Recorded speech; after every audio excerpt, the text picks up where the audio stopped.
Hello students, how are you? Again, I am going to start to teach you of lesson 3 of standard 4. My dear students, I hope you will watch it carefully. Chapter's name is The Crane and the Crab. The Crane and the Crab. There was a lake in the middle of a nice city. Many fishes and dozens of crabs lived in the lake happily for a long time.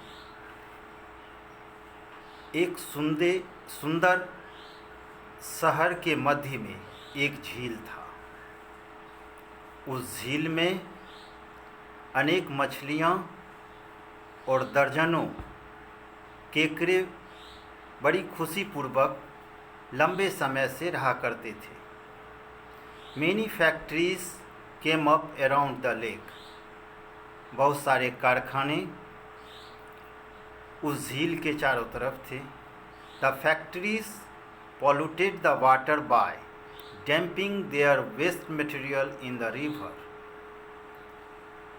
फैक्ट्रियाँ, कल कारखाने जो कि नदियों में कचरे के द्वारा दूषित किया जा रहा था।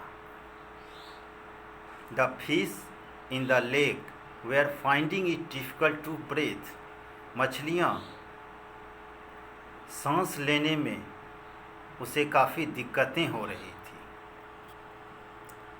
A wicked crane lived on a big banyan tree near the lake.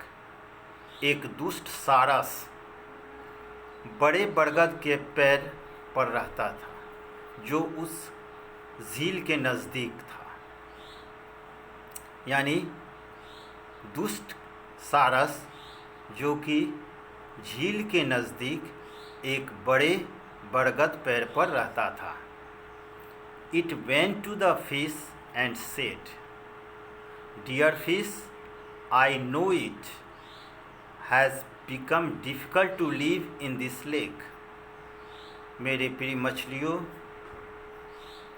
मैं जानता हूँ कि तुम्हें इस झील में रहने में काफ़ी कठिनाइयाँ होती है। The water is getting dirtier day by day. पानी जो कि दिन प्रतिदिन गंदा होते जा रहा है। Very soon all of you will die. बहुत जल्द तुम लोग मर जाओगे। I have seen a very big lake nearby. मैंने एक बहुत बड़ा झील नज़दीक में देखा है। It is full of clean water. यह पूरे साफ पानी से भरा हुआ है। I will take you there. मैं तुम्हें वहाँ ले जाऊँगा। But how can you take all of us? One fish asked. एक मछलियाँ पूछती है कि तुम हम लोगों को कैसे ले जाओगे? The crane said, "I will take all of you one by one to the other lake."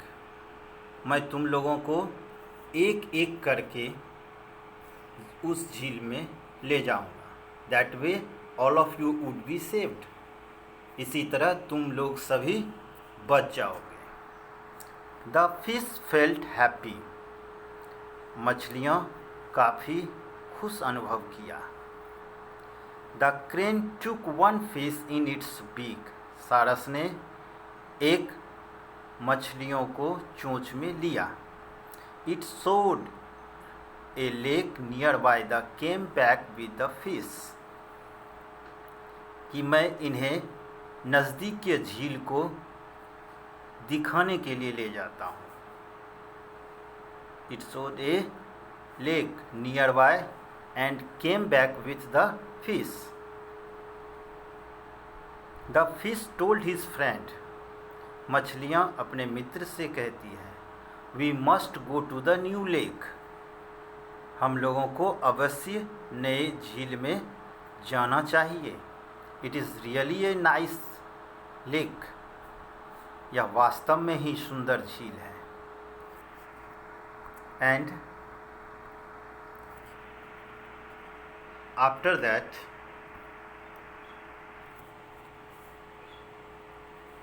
All the fish were eager to go new lake. सभी मछलियाँ नए झील में जाने के लिए काफ़ी उत्सुक थी। So the transfer process began, जिसके कारण स्थानांतरण की प्रक्रिया शुरू हो गई। यानी एक जगह से दूसरे जगह जाना, उसको ट्रांसफ़र कहते हैं। The crane took one fish in its beak. सारस ने एक मछलियों को अपने चोंच में लिया। This time it did not flew to the lake. उस वक्त वह झील के तरफ नहीं उड़ा।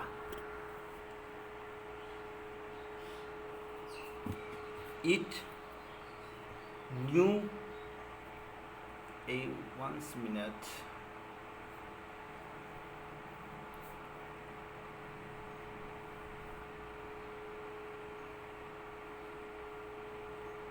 It flew to a nearby tree. उस वक्त वह वृक्ष के नज़दीक उड़ा, जबकि इससे पहले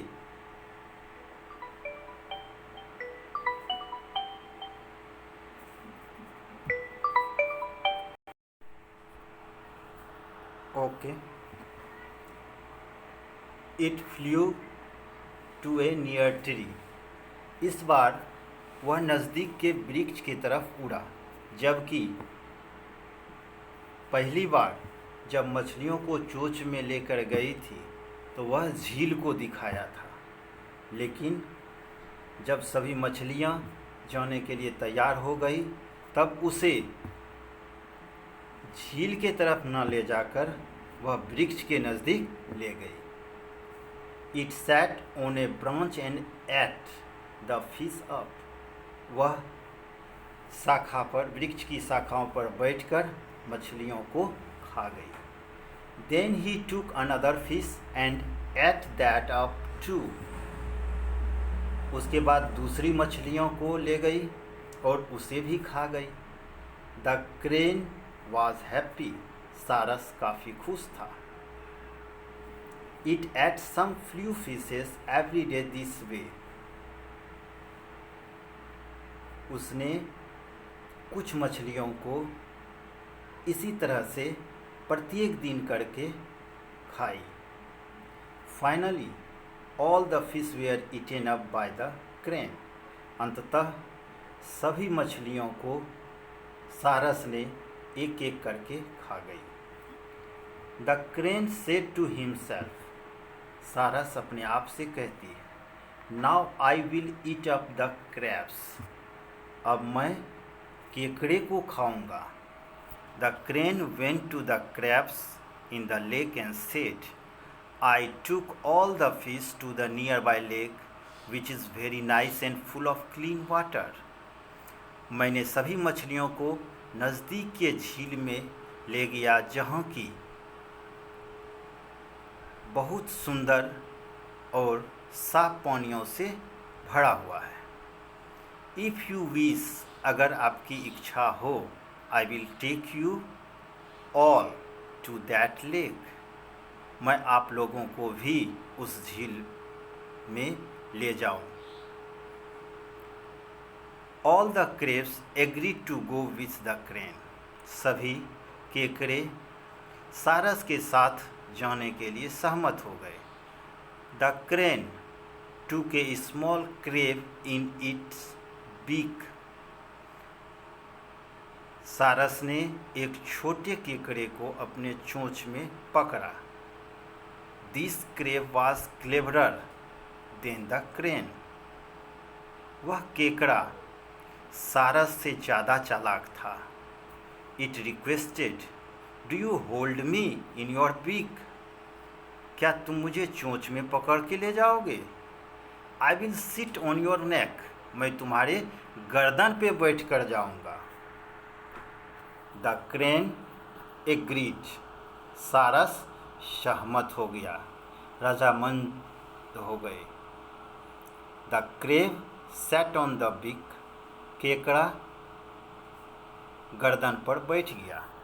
now the crane started flying towards the tree, अब सारस वृक्ष के तरफ उड़ने का स्टार्ट किया, उड़ने के लिए चला। The crave become afraid and asked the crane, केकड़ा भयभीत हुआ और सारस से पूछा, वेयर आर वी गोइंग, हम लोग कहाँ जा रहे हैं? द क्रेन रिप्लाइड, सारस ने उत्तर दिया, to my tree, I will eat you up there, अपने वृक्ष के तरफ, मैं तुम्हें वहाँ खाऊंगा। द क्रेवलर क्रेव सेड, चालाक केकड़ा कहता है, बट यू कैनॉट ईट मी, किंतु तुम मुझे नहीं खा सकते हो। I will kill you first, मैं पहले तुम्हें मार दूंगा।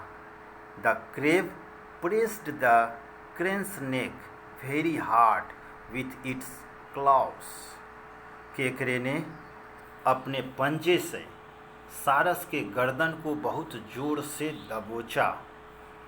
The crane died and fell down,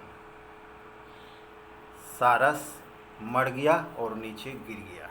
दस द क्रेव वाज सेव्ड, उसके बाद सभी केकड़े सुरक्षित रह गए, बच गए। It is the story which give U a big lesson, how clever it is the small creature. My dear students, no anyone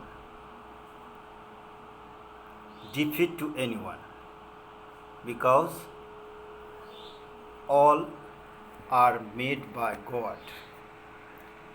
प्यारे बच्चों,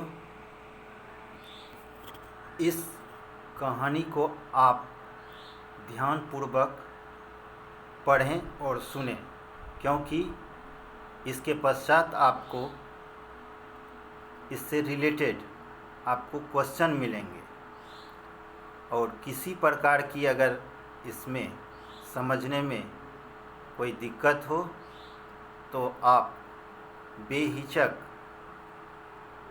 कंसल्ट कर सकते हैं सब्जेक्ट टीचर से। Thank you, have a nice day.